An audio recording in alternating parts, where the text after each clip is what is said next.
ideia era vir bater um papo com vocês. Tem que fazer uma apresentação da empresa. Isso não é. Às vezes eu vou bater um papo com as pessoas, que eu não chamo de palestra, já que eu não me considero palestrante. Então eu vou nos lugares bater um papo. E meu filho fala: pai, o senhor falou de tudo, o senhor esqueceu da empresa. Eu falei assim: então, puxa, eu esqueci mesmo. Então, assim, eu não tenho o hábito de apresentar a empresa. Então eu falo com pessoas. Eu me identifico muito com essa empresa, porque eu gosto de pessoas, eu lido com pessoas, eu valorizo muito as pessoas. Eu tenho uma história muito simples. Ela falou um pouco da minha empresa, de onde nós estamos. Nós temos um índice de crescimento significativo, nós não acreditamos em crise. Então, agora está todo mundo aí falando de dificuldade, e a gente seguramente vem sustentando um crescimento acima de 20%. Porque a gente entende que quem faz a diferença somos nós. A crise sempre vai existir, ela faz parte do nosso dia a dia. Crise, no meu ponto de vista, gente, é que nem viver e morrer. Cara, se não morrer ninguém, nós estamos fodidos. Então, assim, precisa morrer. Então, as empresas se renovam, se reciclam. Eu reciclava latinha, eu catava latinha. Então, assim é a vida, as coisas precisam se reciclar. E eu escolhi um segmento legal, né? Que nunca vai terminar, nós sempre vamos precisar reciclar. Eu era muito pequenininho, nós íamos para São Paulo cedo, e mamãe, nós éramos em 10 pessoas, mamãe tinha, eu falo mamãe, papai, que eu sou mineiro, e a gente descemos na Estação da Luz, não tinha o que fazer. A primeira informação, quando eu cheguei em São Paulo, é que aqui tinha crise.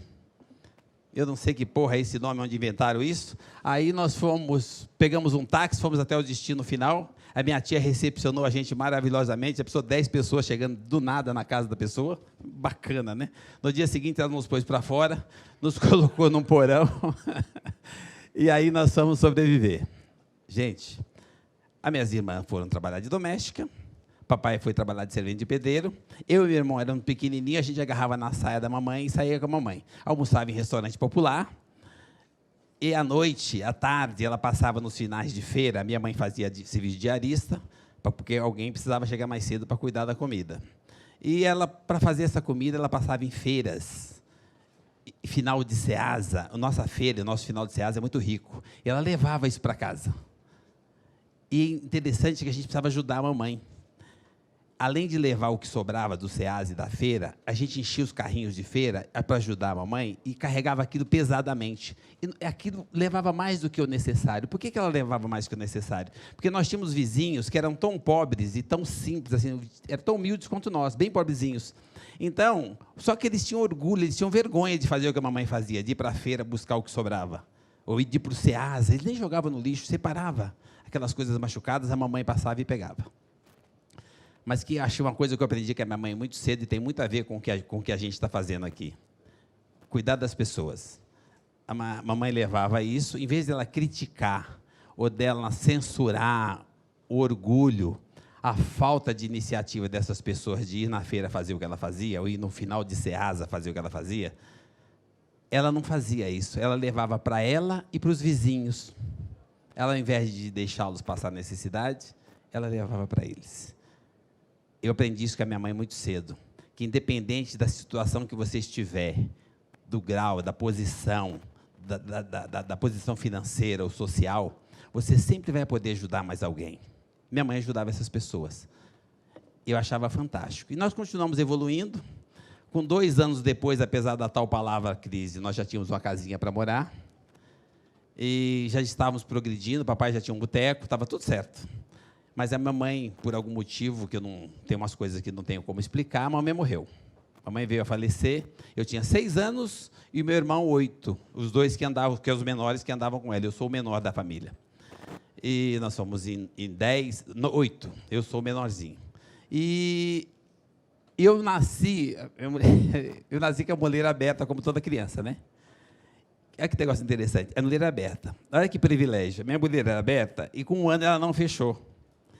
Com 2, 3, 4, 5, 6, a moleira continua aberta. Eu olhava no espelho assim e eu via pulsando assim, porque meus irmãos nasceram de parto, eu nasci também de parto complicado, porque a gente morava na roça, no fim do mundo, nem notícia chegava lá.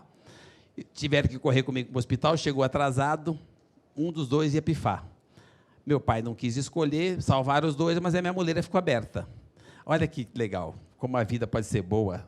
E para mim foi uma beleza, porque assim, antigamente a gente apanhava dos pais, da mãe, do irmão e da professora. Eu não podia apanhar porque eu tinha a bandeira aberta. Então as pessoas me protegiam. Eu achava isso fantástico. Então, eu era pequenininho, meu irmão já andava junto comigo, com 8 anos, mas eu sempre meio que protegido. Mas eu sempre queria fazer alguma coisa, como a minha mãe fazia. Então, com 8 anos, depois da minha mãe falecida, meu pai era um negrão sarado, invocado e mulherengo. Meu pai casou 10 vezes. E morreu com 106 anos, hein? Morreu faz 2 anos, com 106 anos. E aí, o papai começou a namorar as menininhas mais novas que as minhas irmãs. Para não ficar na casa de alvenaria, que já era nossa, papai arrumou uma casa na favela, na comunidade. Comunidade é mais bonito falar, né? Mas é na favela, como é favela até hoje. Nós arrumamos essa casa na favela, nós fomos morar com o papai. Eu fui trabalhar numa fábrica de carvão com 8 anos de idade, e para ajudar o papai. Eu sempre fui apaixonado pelo meu pai. E aí eu ajudava o papai. O papai gastava dinheiro com a mulherada, a gente abastecia ele de novo. E a gente trabalhava muito. Aí lá nós fomos buscar uma coisa que eu consegui copiar. As pessoas querem ter sucesso, querem ter um trabalho, querem ter uma oportunidade, mas eles querem saber se o seguinte, se o que ele está fazendo está dentro da CLT. Se ele trabalha 8 horas por dia, e o direito dele, se ele pode ir embora mais cedo, se ele pode chegar mais tarde.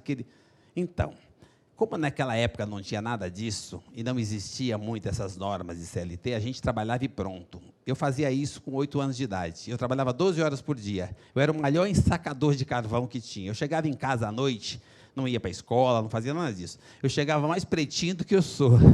Mas eu batia todos os recordes, eu ganhava um dinheiro para ajudar o papai. Com 9 anos, eu consegui a minha primeira oportunidade. Eu consegui um emprego, não emprego, eu consegui ser independente, autônomo. Eu fui trabalhar no lixão, no aterro sanitário, eu fui catar lixo. Por isso, o catador de sonho. Eu fui catar lixo, mas catar lixo, o lixo nosso é rico. No lixo vem tudo. Eu catava latinha, vidro, alumínio, o que aparecia. E catava também brinquedo. Eu tinha 9 anos. E eu olhava um brinquedo, aquilo era fantástico. Gente, eu não sofria, não, era bom demais. Porque é o seguinte, lá na roça onde eu morava, eu me lembro que eu tinha 4 anos, o nosso brinquedo era um carrinho, papai tinha um carro de boi, que puxava a roça, nós fizemos um carrinho de boi igual, e para poder movimentar o nosso carro de boi, precisava uns boizinhos pequenininhos, não tem, né? Então, nós arrumamos um animal que substituía o boi, nós fomos debaixo do paiol, arrumamos um rato, pegamos filhote de rato, amarramos, e esse filhote de rato puxava o nosso carrinho de boi. O rato mordia, a gente, e punha o rato de novo, e o rato puxava os boi. Não acontecia nada, tá? O rato mordia, a gente só limpava e ia embora. E aí, era o nosso brinquedo. Então, quando eu trabalhava no lixão, e achava um brinquedo quebradinho, que algum bacana jogou fora, ou que alguém mais brincou demais, ou jogou por acaso aquilo fora, achava aquilo no lixo, era fantástico, era diferente. Era evolução, era melhor do que o que a gente tinha. Em casa, nós tínhamos arroz, feijão, ou o que a mamãe conseguia fazer. Na foto da minha mãe, ficou um pouco mais difícil. Então, a gente achava no lixão queijo, que não estraga no lixo, corta a ponta e come. Salame. De sobremesa, o mercado jogava fora sorvete, Danone vencido. Aquilo, para a gente, era um banquete. Gente, eu fiquei lá, dos 9 aos 11, e eu trabalhava com aquilo, e eu conseguia ganhar dinheiro. E eu percebi que se eu juntasse tudo aquilo, olha como tem oportunidade em todos os lugares, as pessoas ficam olhando para baixo. Bosta, cavalo. Eu entendo o seguinte, cara, para de olhar para a bosta, olha para o cavalo, olha para cima. A gente olhava para cima. E a gente via oportunidade em tudo quanto é lugar. Nós começamos a olhar para aquilo, aquele lixo, a hora que reciclava a latinha, nós entendemos que aquilo poderia ser um negócio, eu e meu irmão. Nós pegamos aquilo, juntamos, no final de semana minha irmã vinha do trabalho doméstico, levava para um depósito maior, e nós começamos a fazer em grande escala, juntava bastante, no fim de semana vendia. Abrimos nosso primeiro negócio. Eu tinha 10 anos. Ganhamos um bom dinheiro, dos 10 e pouco até os 11 uns quebradinhos. Quando chegou com 11 anos, nós já tínhamos um bom dinheiro, só que a gente tinha uma poupança que a gente enterrava a latinha. Juntava o dinheiro, punha na lata e enterrava. Juntava, punha na lata e enterrava. A hora que eu fui enterrar a 11ª latinha, nós chegamos no terreno que a gente enterrava, tinha passado a máquina, levaram latinha, dinheiro, tudo que tinha direito. Então, ficamos só os 2 neguinhos lá, bonitinhos, assim, com a latinha na mão, olhando para aquela terra toda, e acabou o dinheiro. Bom, quebramos pela primeira vez. Vocês vão perceber que eu quebrei 5 vezes, tá? Ou 6. Nós quebramos pela primeira vez. O restinho de dinheiro que sobrou, nós não olhamos para baixo, nós fomos para o próximo negócio. Bom, a minha irmã tinha casa de alvenaria, nós montamos na casa de alvenaria um cineminha assim, punha as cadeiras, a TV era preto e branca, a gente colocava aquele plástico para ela ficar colorida, os meninos da rua, chamava os meninos da rua vinham, a gente fazia arroz doce, pipoca, fazia um cineminha e cobrava ingresso, para ver sessão da tarde. Abrimos um negócio. Fomos lá do lado do meu pai, abrimos um botequinho para vender pinga, segundo negócio. Montamos um campo de futebol na favela, onde a gente morava, e as pessoas tinham que pagar para jogar, porque a trave era nossa, o gramado era nosso, a bola era nossa, e o jogo de camisa era nosso. Então, os caras também pagavam para jogar. Ganhamos dinheiro. Nós ganhamos dinheiro no campo de futebol, no boteco, vendendo ingresso para o cara ver sessão da tarde em casa, e ajuntamos dinheiro de novo. E guardamos dinheiro de novo, na latinha de novo, só que, em vez de enterrar no terreno, a gente já tinha um botequinho, enterrava debaixo do assoalho do boteco. E aí, na hora de dormir, a gente forrava os colchonetes em cima do dinheiro. E dormia lá. Então, assim, e nós juntamos o dinheiro. Papai já estava trocando a 3ª mulher. Aí, ele precisou de grana, nós emprestamos e quebramos de novo. Aí, eu não tinha dinheiro para recomeçar. Aí, eu fui recomeçar de um jeito que todo mundo pode. Eu fui recomeçar arrumando uma carteirinha registrada. Mas eu fui ser empreendedor. Como é que você vai ser empreendedor como office boy? Eu fui arrumar um empreguinho de office boy. Eu mal conhecia a cidade. A cidade, para mim, era a Praça da Sé. Eu fui para lá, arrumei um emprego numa empresa no centro da cidade, de office boy. Mas eu não perdi a noção de empreendedorismo, de você trabalhar como se fosse seu. Eu fui outro dia visitar o Vargas, lá tem muito isso. As pessoas trabalham à vontade, é como se fosse delas. Eu fazia isso lá atrás. Eu trabalhava para mim. Eu não importava que tinha aqueles salões, aqueles patrões, eu trabalhava para mim. Eu pegava a minha pastinha e eu estava acostumado a trabalhar 12 horas por dia. Então, com 13 anos, eu ia trabalhar de office boy, eu andava com uma pastinha para mim, outra para fazer serviço para todo mundo que pedia, eu ganhava um monte de caixinha, mais do que o salário, e eu comecei a empreender. E todo o dinheiro que sobrava, eu ajudava meu irmão, meu pai, meu sobrinho, investindo no outro, ajudando mais pessoas. Então, eu tinha a oportunidade deles terem um negocinho que poderia até servir psicologicamente de segurança para mim, quando eu ajudava o terceiro. E eu continuei trabalhando. Alguém percebeu que eu trabalhava acima da média e me deram uma oportunidade. É o que acho que todo mundo só precisa. Gente, pede nada não, você faz. Eu aprendi isso muito cedo. Alguém vai perceber e alguém vai te dar uma oportunidade natural. É a melhor oportunidade que tem, essa que acontece naturalmente. Basta que, nesse momento, você não esteja olhando para baixo. Olha para cima. Eu peguei a oportunidade, só tinha uma condição na oportunidade. Eu tinha que voltar para a escola. Que merda! Tipo assim, pô, voltar para a escola, não. Não. Mas a condição é essa, ou volta para a escola, ou você não vai ter oportunidade. Eu voltei para a escola. Por que eu voltei para a escola? Porque tinha uns salões grandes, que eram dos meus patrões, que as pessoas diziam que eles eram racistas. E eu entrava na sala deles e pegava serviço para fazer. A minha gerente me chamou a atenção dizendo que eu não podia entrar lá, eles eram racistas. Eu sei lá que porra, o que é racismo? Eu não estudava. Aí ela falou assim, olha, você precisa voltar para a escola, você precisa aprender. Eles têm discriminação. O cara que não sabe o que é racismo, vai saber o que é discriminação. Eu continuei entrando na sala dele. Olha, gente, até hoje eu gravo isso. Isso é balela. Esse negócio de racismo, isso é coisa que põe na cabeça das pessoas. Isso é conversa fiada. Eu entrei lá, eu continuei entrando, os caras eram judeus, alemãos. Fazia diferença, não. Esses caras me deram a minha primeira oportunidade, os taus dos racistas. Eu não sabia o que era, graças a Deus. Continuei entrando, continuei fazendo meu trabalho, e eles continuaram me dando a oportunidade. Me deram a chance para eu ir para um departamento melhor. Nesse departamento que eu fui, me deram um presente de aniversário. Eu tinha 15 anos. Um livro. Foi a pior merda que o cara podia ter me dado. Me deu um livro, eu detestava estudar. Mas o livro chamava 1001 Maneiras de Enriquecer. Aí eu comecei a ler e não vi porra nenhuma, peguei lá que o livro para lá.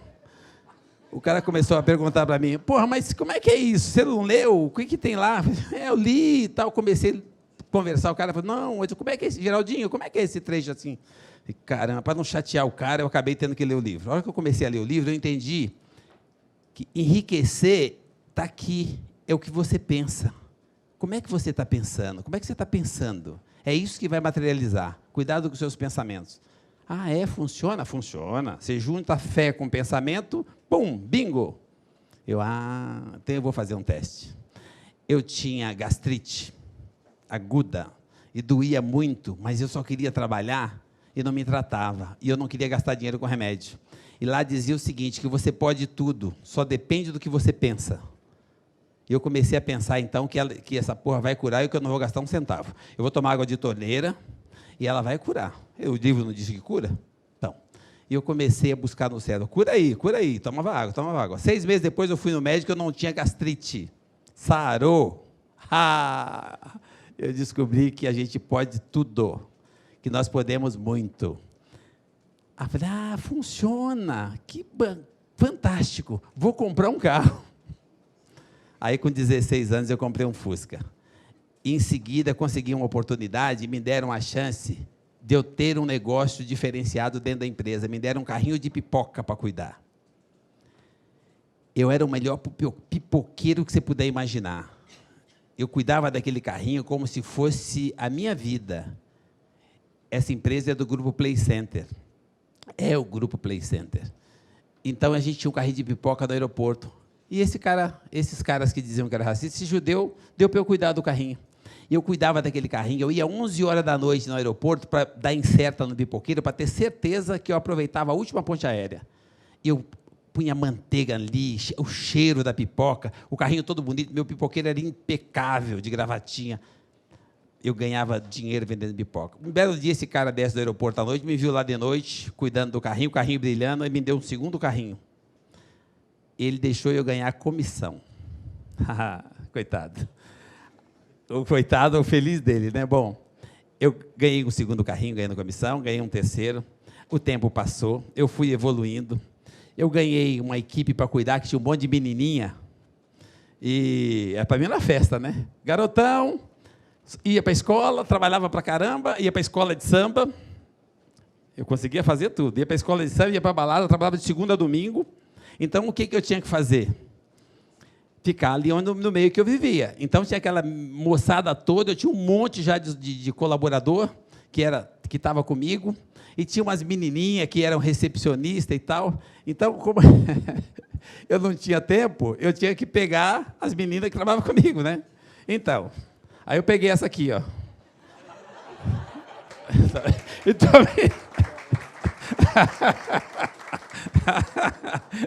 então, e aí ela me encheu de filho, de neto, e eu estou até hoje aí. Eu me dei mal, eu me dei bem, sei lá. Bom, faz 35 anos que eu entrei nessa fria. Aí, eu só trabalhava. Gente, funciona. Eu continuei trabalhando como se fosse meu. Eu cuidei do pipoca como se fosse meu. Me deram um brinquedinho para cuidar, chamado Kid Ride, que punha, e fliperama, que punha fichinha. E me deixaram ganhar comissão também.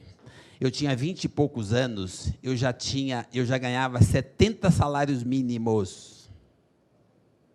E eu continuava trabalhando 16, 12, acima de 12 horas por dia, e eu conseguia estudar, e eu conseguia ser feliz full time. Eu sou feliz desde pequenininho. As pessoas ficam lamentando. Eu levanto de manhã e eu agradeço. Eu aprendi isso com a minha mãe muito cedo. A minha história lá de vida aqui, lixão, e vai fazendo negócio, e faz o outro, e quebra um negócio, e quebra o outro. Eu quebrei de lá para cá, fui ajudando meus irmãos, fomos montando o negócio, e eu quebrei depois, batendo o caminhão. Nós tínhamos 5 caminhões, bateram todos de uma vez, numa descida, um andando atrás do outro. Deu problema no primeiro, freou, veio os outros e bateram atrás. Nós quebramos, trocamos todos esses caminhões por um só, depois conseguimos o segundo. Esses caminhões ficaram trabalhando, puxando adubo, e eu trabalhando no Play Center.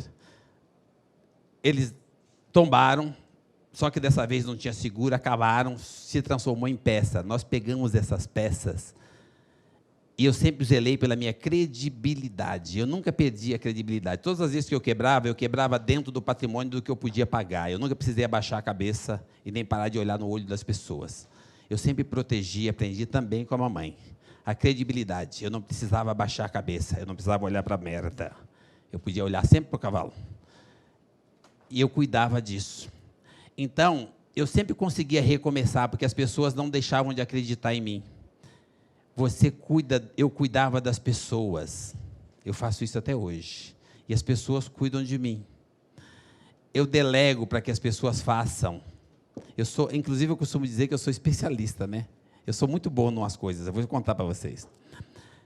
Eu estudei, treinei, trabalhei muito, fiz pós, já estou fazendo... Sou muito bom nisso. Eu sou especialista em fazer nada, tá? E eu sou bom nisso. Eu não faço nada. Eu deixo que as pessoas façam, eu acredito nas pessoas. A nossa capacidade mental é tudo igual. Você aprendeu alguma coisinha, você passou para o próximo, não subestime, ele vai fazer aquilo depois que ele se dedicar melhor que você. É muita coisa para ser feita. Agora você passa essa outra função para a outra pessoa. Daqui a pouco você tem uma puta equipe altamente produtiva e você confia, você acredita neles, você dá para eles o que todo ser humano mais precisa, oportunidade. Aí ele comete um erro e você acredita nele de novo. Ele comete um segundo erro, você acredita de novo. Enquanto ele estiver determinado de boa vontade, dá oportunidade. Ah, mas o cara roubou. Pô, ele roubou o quê? Ah, mas roubar não tem perdão. Como não tem perdão? Ele trabalha onde e roubou o quê? Ele trabalha no mercado e roubou uma bolacha. Cara, aí é que você precisa ajudar o cara mesmo. Dá a bolacha para ele. Você quer dar um castigo para ele? Faz ele comer 10 pacotes de bolacha. Né? E ajuda as pessoas. O mundo está ficando muito louco. As pessoas se modernizaram, melhoraram a tecnologia, inovaram, criaram um monte de técnicas de inovação, de entretenimento, de comunicação. Evoluiu tudo, quase tudo. As pessoas esqueceram de evoluir o pensamento. As pessoas estão no século XXI com o pensamento do século passado. As pessoas pensam de forma vertical, pirâmide. Gente, forma horizontal, nós precisamos das pessoas. Todo mundo pensa em tudo, menos nas pessoas. Olha, faz toda a programação, agora descarta as pessoas e põe um robô. Até quanto tempo isso vai durar? Até quanto tempo as pessoas vão parar de desconsiderar pessoas? Até quanto tempo você acha que você vai ter 1 bilhão na gaveta e não tem ninguém esperando o seu filho no farol? Você não deixa as pessoas comerem. Na empresa, as pessoas precisam ser felizes. Eu sou um cara muito feliz, mas eu entendo que felicidade você precisa compartilhar. As pessoas que convivem com você precisam ter reflexo disso. O cara entra lá de manhã, ele precisa sorrir. E ele precisa sorrir, se dar bem com o colega dele, e para isso eu dou o exemplo. Eu chego de manhã bem-humorado, eu trato todo mundo com carinho, e o cara que chega precisa fazer o mesmo. Mas como é que o cara vai sorrir? Eu faço toda essa armação e pago para o cara salário mínimo. Não dá. Como é que o cara vai sorrir com fome? O cara precisa comer. Então, quem é que pode fazer a diferença para nós, para o nosso país? Nós, empresários. Ah, mas e o governo? Que governo? O governo mal consegue cuidar dele. Nós cuidamos de nós. Nós cuidamos dos empresários. E não é governo A, governo B, governo C. Cara, não faz diferença. Nós fazemos a diferença. Nós estamos mais próximos. Nós conseguimos cuidar dos nossos. E os nossos não é só a nossa família. A nossa família é a base. Depois você cuida dos que estão em volta. Aquilo vai refletindo e nós vamos passar a cuidar uns dos outros. Nós somos dependentes uns dos outros. Então, as pessoas mudaram tudo, modernizaram tudo e continuam pensando no século onde se pensava assim. Tem um rei lá e o resto tudo é súdito. Cara, século XXI, são pessoas, e ninguém precisa de tanto centralizado, até porque é desinteligente. Se você quer ganhar mais, deixa que a base ganha, que você tem sustentação. Eu estou falando isso por experiência própria, tá? Eu ajudo as pessoas desde quando eu me reconheço por gente, desde a época que a mamãe pegava coisa na feira e levava para os vizinhos. Eu continuo ajudando as pessoas hoje. O que eu faço hoje, o livro... Quando se fala em catador de sonho, o que me motivou a fazer o livro não é uma biografia, é uma maneira, um jeito que eu consegui pôr no papel, o que eu faço a vida inteira. Eu eu ganho horas com pessoas, convencendo a pessoa que ela pode, que eu posso, que ela pode também. É o jeito dela pensar, ela precisa acreditar. Ela acredita e vai. Agora, não dá para acreditar e ficar dormindo até meio-dia. Levanta de manhã e agradeça, porra. Você já teve chance de ter mais um dia. E o cidadão levanta e fica fodido porque o sol está quente, porque vai chover. Ele já sai mal-humorado de casa dizendo que o dia vai ser uma merda, vai pegar um trânsito. Cara, você levantou de manhã. Agradece. Você tem chance de mais um dia, é tudo que a gente precisa, é tudo que eu busquei a vida inteira. A vida inteira eu só queria esta oportunidade, de levantar de manhã. É um privilégio você poder levantar de manhã. Lutador você já é, desde que nasceu. Aquele negócio que anda correndo lá, espermatozoide, sei lá que porra que é, que entra lá, que tem uma disputa, não é? Então, quem chega primeiro nasce. Você já é privilegiado de lá. Aí você fica um tempão, só que aí você é enganado, né? Você fica um tempão na barriga, de boa, no cordãozinho, só sendo alimentado pela mamãe. Aí chega uma hora que você tem que vir para a vida real. A hora que você sai para fora, alguém te dá um tapinha e você berra. Cara, era só para você respirar, você precisava tomar um tapinha. Isso já é vida real. E tem gente que está chorando até hoje. Para de chorar. Vamos lá. O que é que você precisa de ferramenta? O que é que você precisa para se motivar? Você precisa que o dia comece, que você esteja vivo. E se você for vivo e tiver o privilégio de estar inteiro, bingo! Agradeça e vai buscar.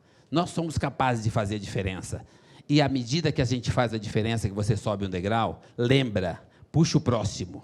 Vem, puxa mais um. Sempre é possível você ajudar mais alguém. Gente, experiência própria. Mamãe ajudava buscando na feira o que sobrava na feira. Eu ajudo de várias formas. E, às vezes, não é nem você pegar um trocado ou pegar uma cesta básica e dar para alguém. É você ouvir alguém. Custa ouvir? Custa você motivar? Custa você bater um papinho? Você acha que eu não ganho quando eu falo? Vocês acham que eu não ouço o que eu falo? Eu tiro proveito disso, e cada cara que eu conseguir melhorar, cada cara que eu conseguir fazer acreditar, cada cara que eu conseguir trazer um degrau para cima, melhora a minha base. Quanto mais gente feliz, quanto mais gente bem-sucedida, melhora a minha posição. Gente, tem dinheiro demais no mundo, e tem coisas materiais, tem comida demais, tem tudo para todo mundo. É só o jeito que você tem de pensar. Pensa que é possível, pensa que também tem para você. Pensa, acredita e vai. E para de deixar pôr em lixo na sua cabeça. Você tem um tempo, todos os dias. Ocupe o seu tempo com o que você tem de melhor. Não fique pensando merda. Você é produto daquilo que você pensa. Você está gerando porcaria. Pensa só no que pode, só no que interessa, só no que dá resultado. Pense só nas coisas boas. Ah, mas a minha empresa está com déficit. Então, idiota, foi você que fez. Foi você que fez. Você quer achar um culpado para os seus problemas? Os problemas existem? Existem. Claro que existem os problemas. Claro que, quem é que criou os problemas? Você. Quando você nasceu, não tinha. Seus problemas são gerados por você. Como é que faz para você começar a dar o primeiro passo para resolver os problemas? Eu tenho um segredinho que é facinho de resolver. Você quer reconhecer os seus problemas de manhã? Em primeiro lugar, você precisa ter o mínimo da porra de humildade e agradecer de manhã porque você acordou. Agora você vai lá buscar para resolver o que você chama de problema. Como é que você identifica para resolver o problema? Você precisa identificá-lo, né? E, geralmente, quando você identifica, precisa achar a origem dele. Então, isso é a coisa mais fácil que tem de fazer de manhã. Vai para um espelho. Eu vou de vez em quando, tá? Eu olho para o espelho e falo, ei, negão, idiota, a merda que você fez. Porque sou eu que faço. Nós temos livre-arbítrio. Os problemas são nossos. Nós somos os geradores. Então, quanto mais rápido você assumir que o problema é seu, quanto mais rápido você assumir que a culpa é sua e não fugir do problema, menor ele vai ficar. Os problemas são seus, você é senhor dos problemas, você nasceu primeiro, os problemas vieram depois, o que significa que ele é menor que você. Corre do problema, não. É que nem algumas pessoas que correm de barata. Cara, para quê? A barata está correndo de você a hora que ela voa. E você se joga dos primeiros andares, não precisava. ela estava correndo de você. Pega uma criança de 2 anos, ela vai lá e pum, e mata a barata. Porque ela entende que não tem problema. E, realmente, o problema é pequeno. A gente é que deixa ele monstruoso e começa a correr dele, aí ele fica gigante. E você corre e ele vai crescendo. E ele engole você. Se você tiver atitude de assumir o problema, humildade para poder receber as pessoas pelas quais você gerou o problema, não fuja delas. Elas vão te dar crédito, credibilidade, você vai ter moral para lidar com a situação e vão resolver os problemas. Ah, vai ter uma crise. Cara, todo final de ano é a mesma merda. Vai ter uma crise. Ah, qual crise que é agora? Ah, não, é que o ano que vem... Mas não tinham previsto... Eu entrei nessa quando eu quebrei forte. Disseram para mim, fiz uma parceria com um monte de gente, com os estrangeiros, eu estava me sentindo o cara, eu estava me sentindo Obama, todo popom, cheio de dinheiro, muita mordomia, tudo tranquilo, a empresa forte, e aí eu comecei a ser assediado por estrangeiros. Vende a empresa ou faz parceria, vende a empresa ou faz parceria. Eu peguei e fiz a parceria. Fizeram uma previsão, coisa que eu nunca fazia. Eu sempre acho o seguinte, cuidado para fazer previsão. Você faz uma projeção lá para os próximos 5 anos. Esquece de viver o aqui e agora. É que nem tentar subir os degraus da penha. É possível você chegar lá, mas, cara, ficar olhando lá em cima, você vai tropeçar. Sai desse aqui e vai para o próximo primeiro. Para de pular os degraus. Então, os caras ficam fazendo previsão lá para frente. Esquece de viver aqui agora. E eu fiz essa merda. Fizeram uma previsão que lá na frente... eu ia fazer isso, ia ter resultado Y, Z, esqueceram só de um detalhe. Esqueceram de avisar o Bin Laden. Aí, em 2001, ele derrubou as torres, os americanos se assustaram e foram embora, e eu quebrei. Isso não estava no programa. Então, eu faço planos para fazer o futuro, mas eu vivo o hoje. E o que nós podemos fazer pelo nosso país, pela nação, pelo próximo, nós podemos fazer hoje. Nós podemos fazer aqui, agora. Ah, eu vou fazer um planejamento, e a semana que vem eu vou ver isso. Semana que vem? Não é regime, não. São pessoas. Agora, começa a ajudar o seu próximo agora. É possível. Ah, mas esse país nosso é uma bosta. Não. Nosso país é maravilhoso. Para de falar mal do seu próprio país. Nosso país é 10. As pessoas ficam comparando o nosso, quer buscar oportunidade fora, fica comparando a gente com a China. Que China, gente? Nós temos 500 anos, a China tem 5.000. Nós temos 200 milhões e poucos de habitantes, a China tem 1,5 bilhão, o que se consegue contar. Eles têm um problemão para resolver. Ah, a China é isso, é aquilo. Cara, o país é o nosso. Eu vou para fora de vez em quando, a hora que eu volto, a hora que o avião passa ali em Guarulhos, que eu dou uma olhadinha na favela, eu falo assim, estou em casa. Essa é a minha casa. Esse é o melhor país do mundo. Os brasileiros são fodidos. A única coisa que eu sinto que às vezes falta nós brasileiros é acreditar um pouco mais em nós mesmos. Nós somos muito bons, nós somos felizes, nós somos um povo do bem, nós temos uma mistura fantástica, nós somos alegres, o carnaval é só um detalhe. Deixa o cara lá ficar pensando que é só futebol e carnaval. Nós somos muito mais que isso. Não tem nada que você veja no nosso país, principalmente em São Paulo, nada que você veja lá fora que não tem aqui. Ou que não tem é melhor aqui. Precisamos valorizar um pouco mais que nós, e valorizar nós. Ah, mas o político, então, gente, isso é culpa sua também, foi você que pôs o cara lá. Espera, daqui uns dias você troca de novo, não é com um taco de beisebol que você vai resolver isso. É com inteligência. Você resolve, pensa, não fica, não quero nem saber de política. Então alguém vai fazer por você, tá? Toda vez que você terceiriza e deixa que as pessoas cuidem para você, que nem filho. Você pega o filho e manda lá para a puta que eu pariu para estudar. E fica lá 30 anos. Na hora que ele volta, ele quebra a empresa. Ele não sabe, ele só estudou. Você terceirizou. Não se terceiriza aquilo que você realmente ama, aquilo que você realmente acredita. Cuida você. Então, aí, você consegue ser feliz o tempo todo, você consegue estar de bem com a vida o tempo todo, e, por consequência, você ainda consegue ganhar um trocado. Então, é isso. Então, na realidade, é isso. Nós vamos falar um pouquinho de... Eu tenho tempo ainda ou já no vermelho já? Tem quanto? Sim, senhora. Então, assim... filhos, eu tenho uma vida muito tranquila. Quando eu falo que eu não faço nada, é de verdade, tá? Eu tenho um filho que veio trabalhar comigo quando eu quebrei em 2001, meu filho veio trabalhar comigo, ele tinha 15 anos, ele tem acho que 29, né, amor? Eu esqueço, tá? Então, assim, eu tenho um monte de filho. Aí, eu tenho um de 32. Eles tocam os negócios. Um toca a parte de inovação, esse cara que foi para fora do país para poder modernizar o nosso negócio, esse cara que acabou interferindo, contribuindo com as autoridades para poder regulamentar a nova lei do nosso segmento, porque quando eu falo em reciclagem automotiva, eu tenho um desmanche, tá? Que desmancha caminhão e ônibus. Nós desmanchamos um ônibus e um caminhão a cada 2 horas. Tá? Então, a gente tem uma desmontadora em série. E meu filho, que trabalhou fora, nosso negócio é mais moderno do que o que tem na Europa, nos Estados Unidos, é agulha no palheiro em faturamento, perto do que eles faturam lá.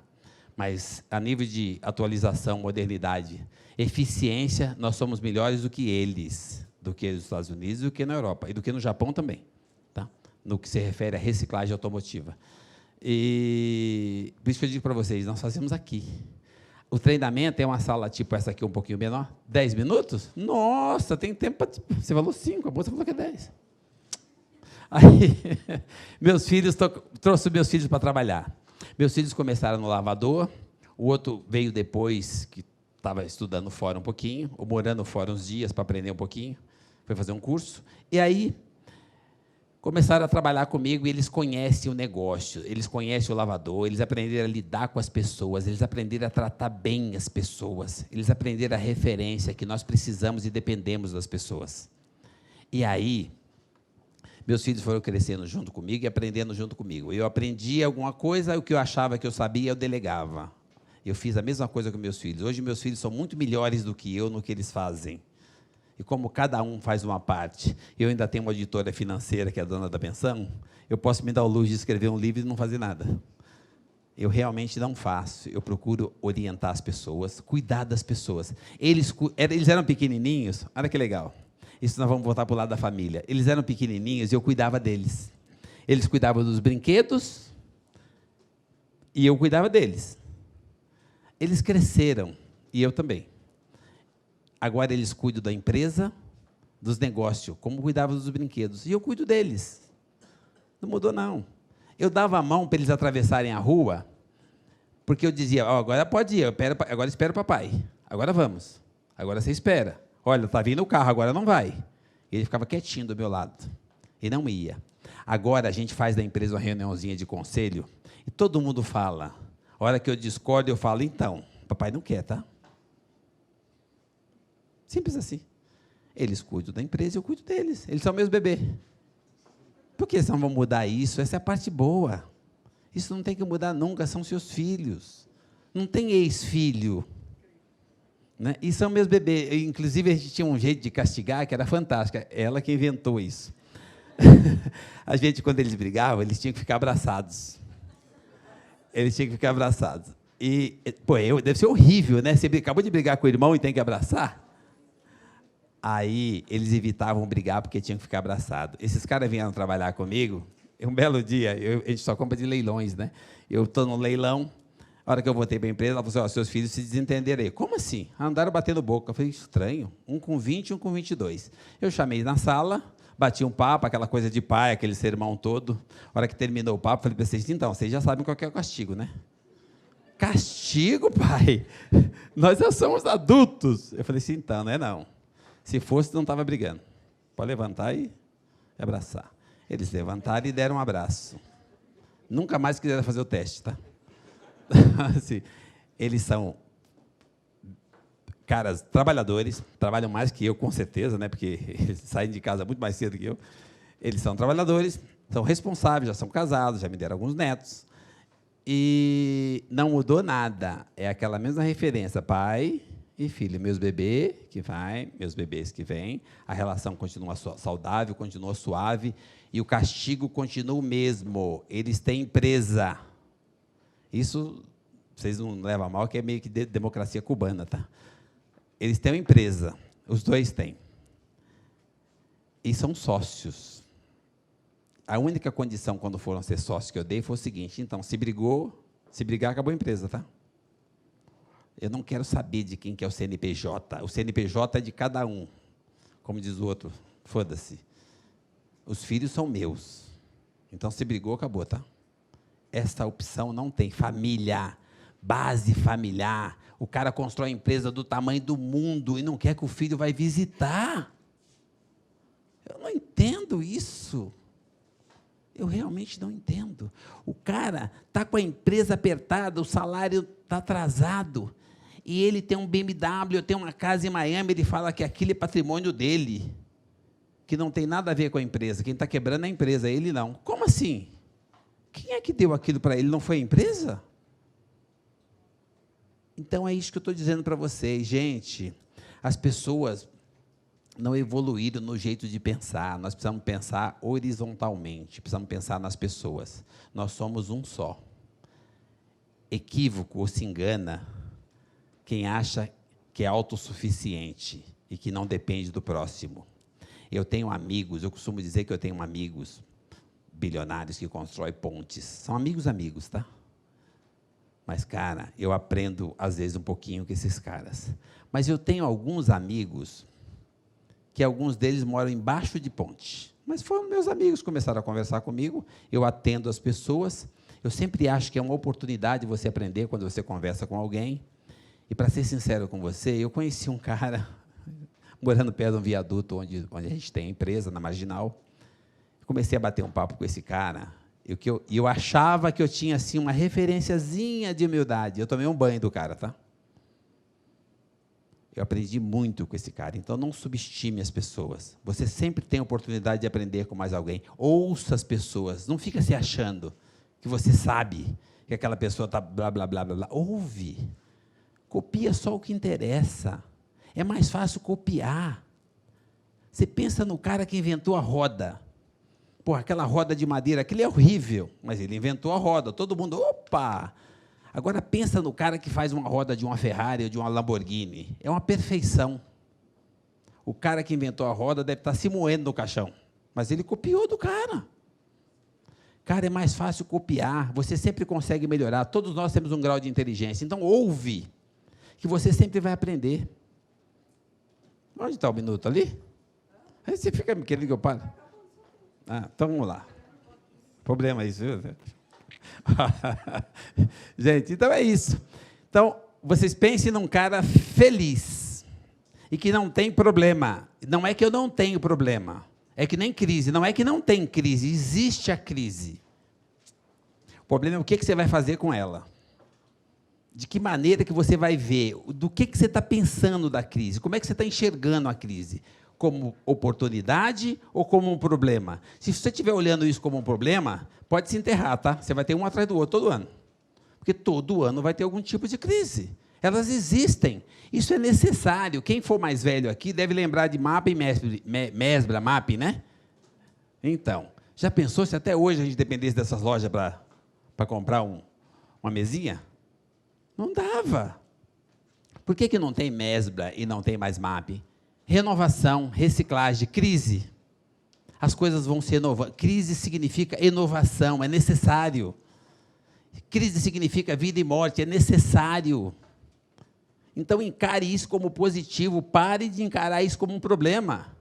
E pare de achar que o governo, lá na puta que eu pariu, vai resolver. Não vai, é nós que vamos resolver.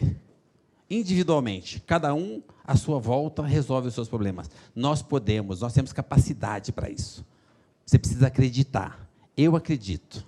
Eu acredito em mim e acredito em cada um de vocês brasileiros. Gostaria que vocês fizessem o mesmo. Beijo.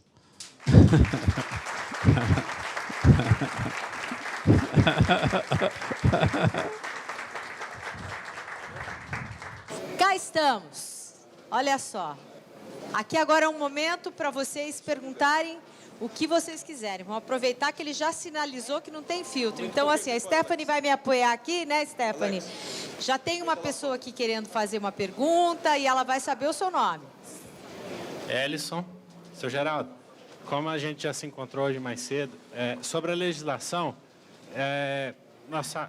eu fico muito satisfeito de saber que a empresa do senhor está ajudando a regulamentar isso aí.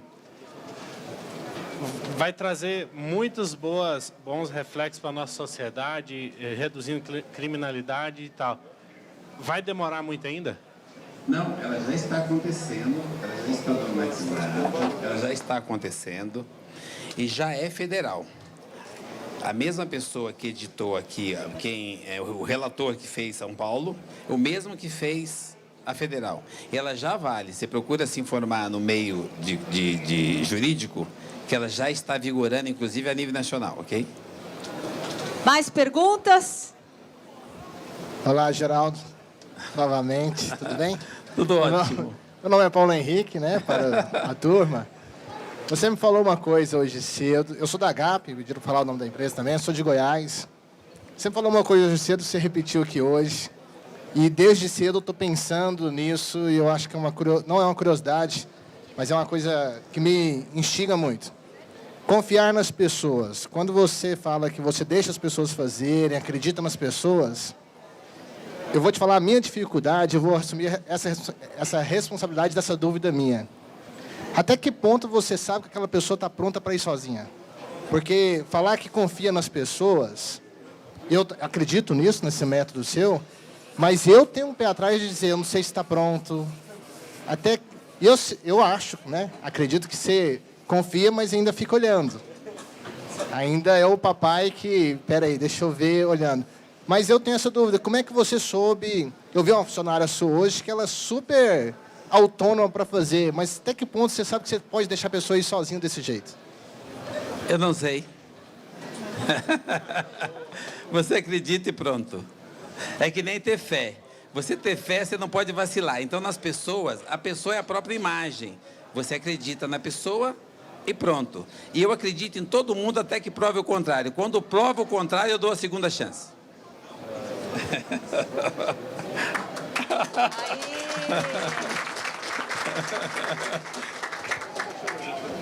O filho, aqui. Você é o cara que hoje está na mídia.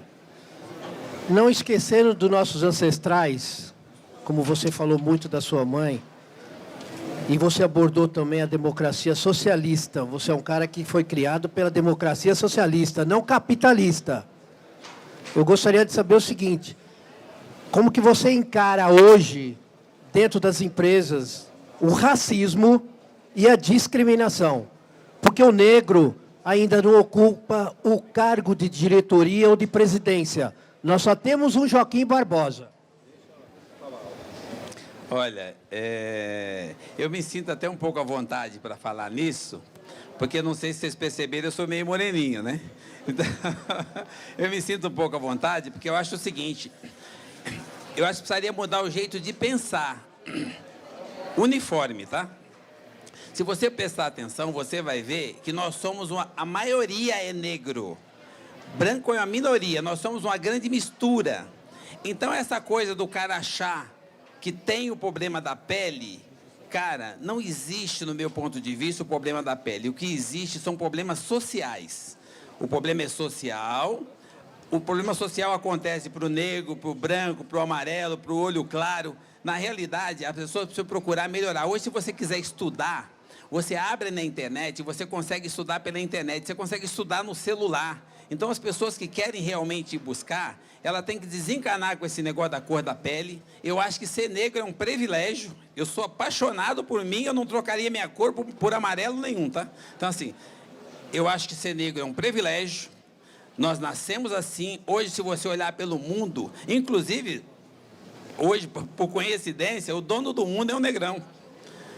Então, isso é muito relativo, gente. Eu acho que, assim, as pessoas é que buscam as oportunidades. A cor da pele não pode ser um pretexto para que as pessoas se achem limitados. Ao contrário, isso tem que ser um orgulho para que a pessoa se motive a fazer a diferença. Como faz um Joaquim, como faz um Obama, como faz um Hamilton, como faz tanta gente bacana que tem por aí, que você vê que é possível fazer a diferença. E quando existe a discriminação, fui levar meu filho num casamento, eu fui num carro cheio de portas, cheio de cilindro. A hora que eu parei lá, o cara falou assim, senhor, o senhor vai descer também ou só veio trazer a família? Cara, eu falei para ele assim, cara, se você deixar, eu vou no casamento do meu filho. Cara, ele não fez nada demais. Imagina que eu ia me incomodar com aquilo. É o jeito que ensinaram para ele pensar. É o jeito de pensar. A pessoa acredita que ela é menor. Eu não deixo que ninguém me incomode. Quando o cara faz um ato de racismo, depende de mim acreditar no que ele está falando ou não. Por que eu vou me incomodar? Eu não me sinto assim.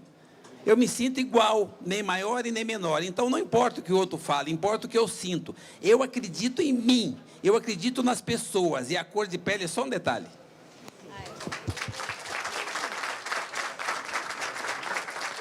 Oi, Geraldo. Meu nome é Carlos Gabaldo, eu trabalho com auditoria, né? Mas foi um privilégio ouvir sua palestra, viu? Sobre valores, moral, caráter. Precisamos mesmo, foi extraordinário, viu? Parabéns, viu? E eu quero agradecer. Não tenho pergunta não, mas foi fantástico. Oi, que Deus abençoe. Obrigado. Mais perguntas da plateia, que a Stephanie vai levar o microfone. Aqui, Stephanie, aqui na frente, por favor. Oi, Geraldo. Primeiramente, queria agradecer a compartilhar a tua história. Venho acompanhando ela no meu sucesso. Que legal.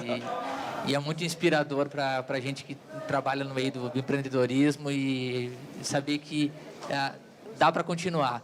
Eu me chamo Felipe Nascimento, venho lá do Rio Grande do Sul. E eu queria te perguntar, o que te fez continuar após cada tropeço? Você já viu, você já andou de bicicleta? Já, né? É assim, ó. Quando você tropeça, as pessoas precisam ter muito cuidado com o que eles chamam de fé.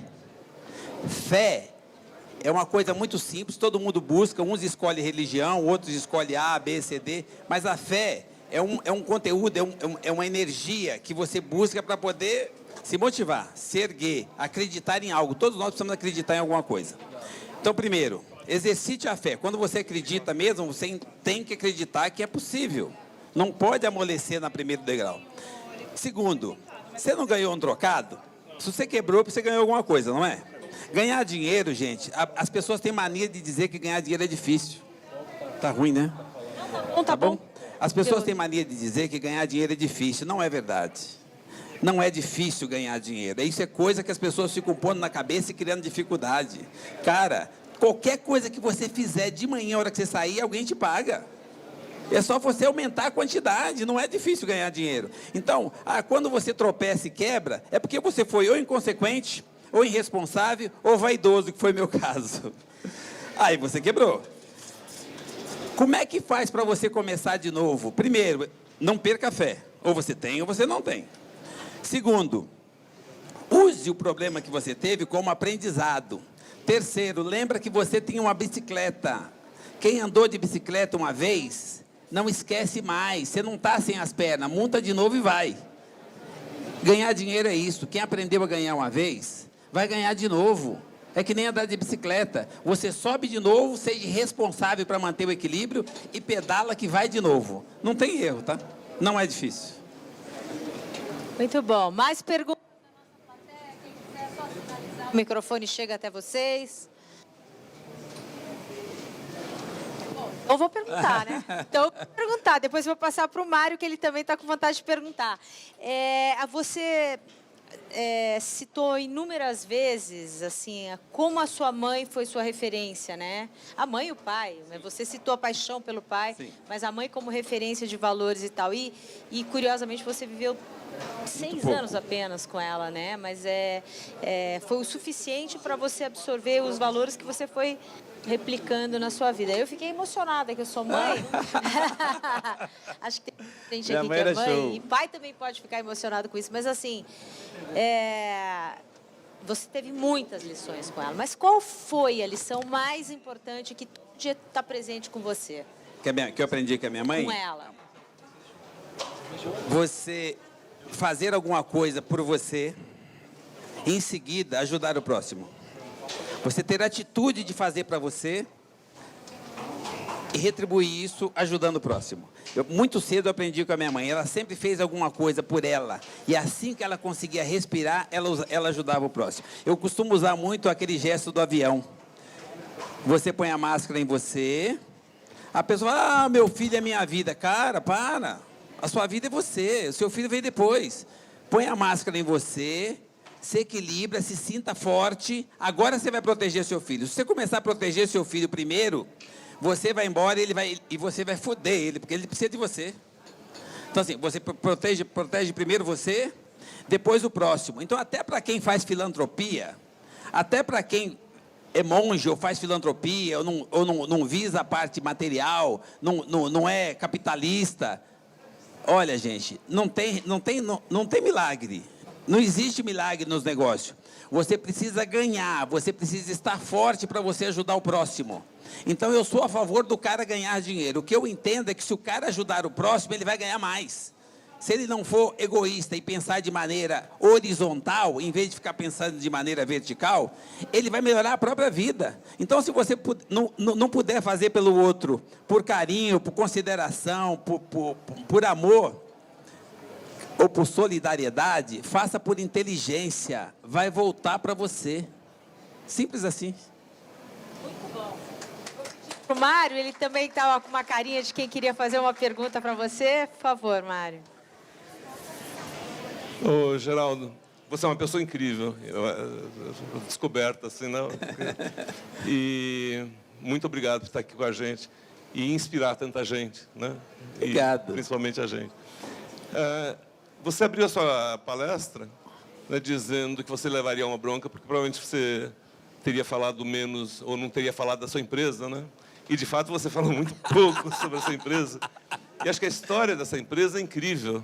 E a diferença que ela faz para o Brasil, né? E eu acho que seria interessante você contar um pouquinho dessa incrível da empresa que você montou. Meu bebê. Olha, eu tenho uma empresa... Eu costumo dizer, as pessoas, eu não sou palestrante, tá? Eu sou sucateiro, tá? Então, assim, eu tenho uma empresa de reciclagem automotiva. Eu tenho um desmanche legal de nível internacional, com parceiros internacionais, com montadoras, com seguradoras.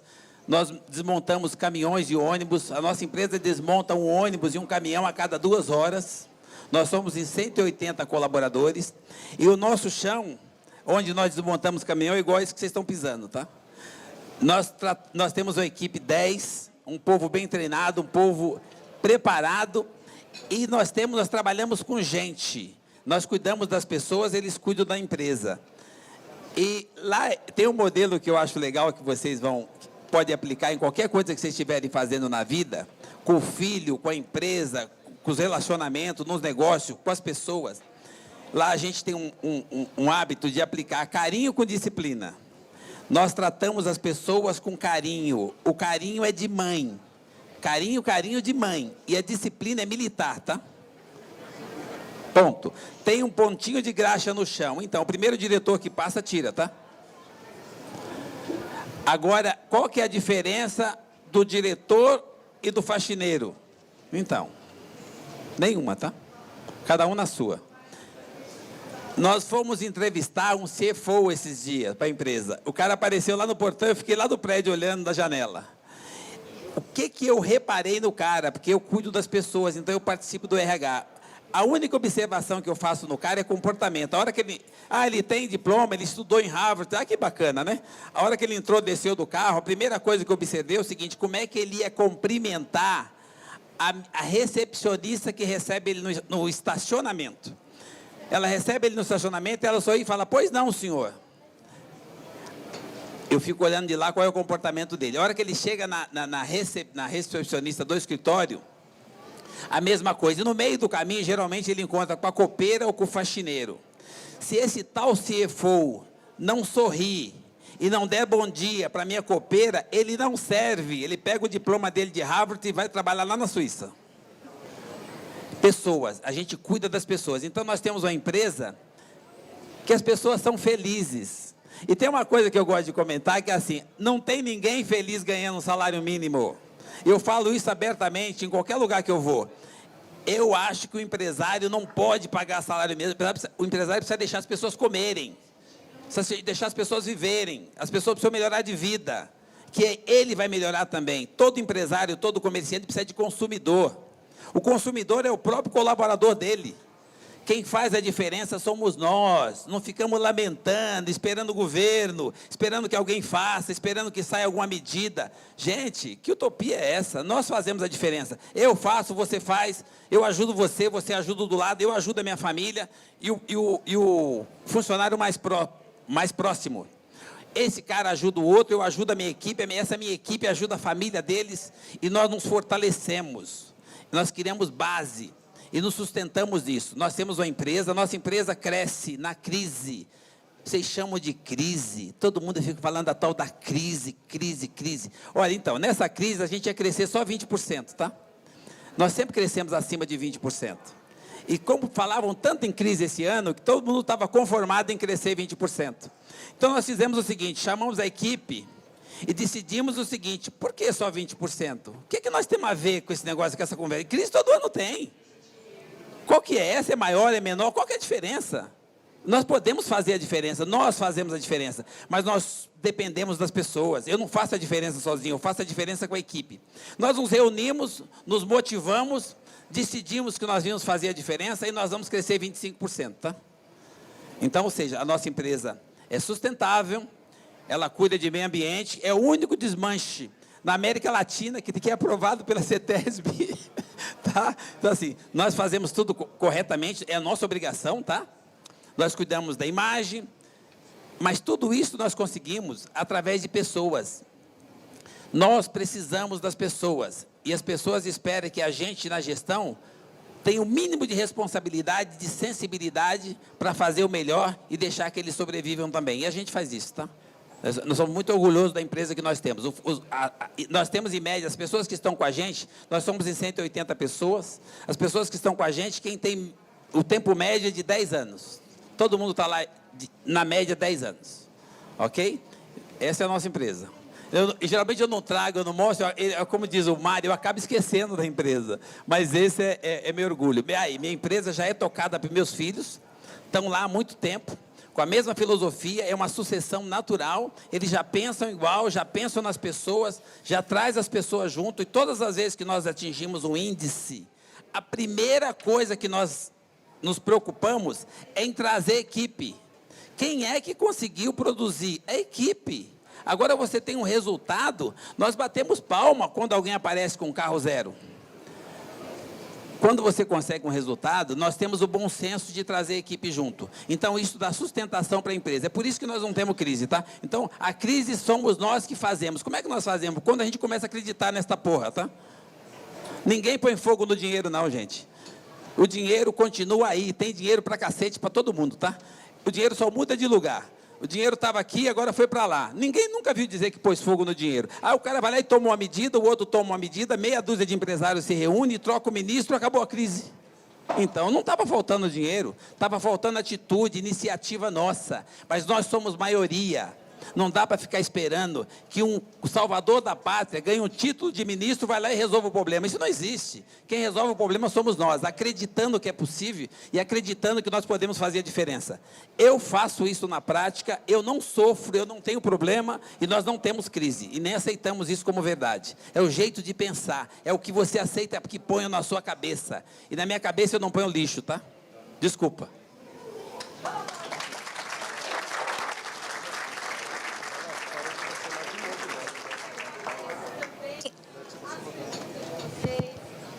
Palavras que em algumas situações não foram perguntas, foram palavras. Em nome da Vargas, a gente agradece esse jato de energia e esse chacoalhão que você trouxe aqui para a gente. Olha quanta gente te assistiu. Que legal, que legal. E eu tenho certeza que daqui a gente vai replicar. Todo mundo vai sair e falar, hoje foi um cara lá que falou que a crise não é nada disso, para a gente parar de acreditar nessa lorota e fazer diferente. Experiência própria. Muito obrigada, meu caro. Obrigado. Obrigada, plateia. Tem mais apresentações, depois a gente volta para cá para fazer mais bate-papo com os nossos palestrantes.